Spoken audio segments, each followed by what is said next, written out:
minute needle hit skin, it kind of just fit.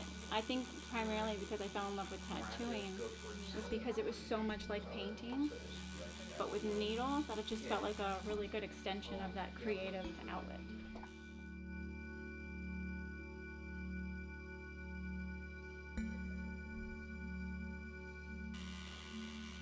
My name is Jackie Singer-Sabur, and I've currently been tattooing for just over 6.5, almost 7 years. I tattoo at Black Lotus Tattoo Gallery in Severn, Maryland, full-time.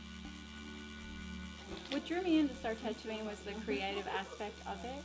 Before I was a tattooer, I was a fine artist, and I was in a graduate school education at the Maryland Institute College of Art, and I was interested in pursuing a career in the arts.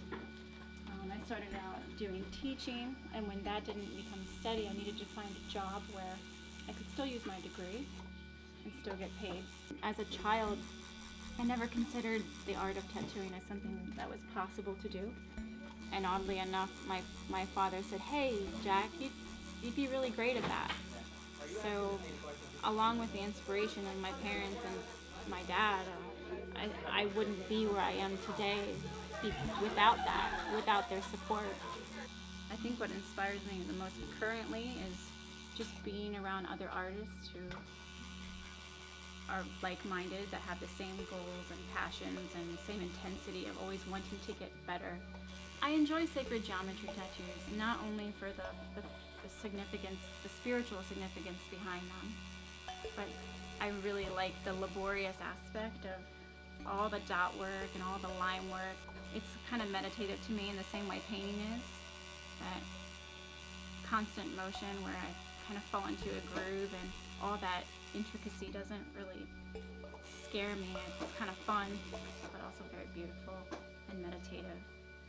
I do a lot of cover-ups, so the creative process really is more like an illustrator in that aspect. Like, yes, you're catering to your client and what they want to do, but sometimes their idea doesn't always match up to what needs to be done for a cover-up.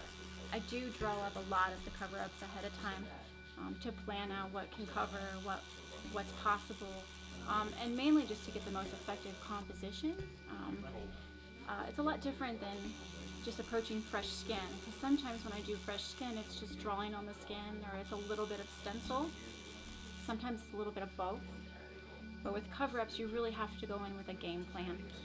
I know it takes some clients a little bit to get used to the fact that we're doing large cover-ups, because you have to take a leap of faith with that artist, because they can see the vision in their head, but it might not always translate in the first couple sessions of a tattoo. Like, is this going to cover up, or is this, am I going to see this forever? And that's really important, being able to fix things for people.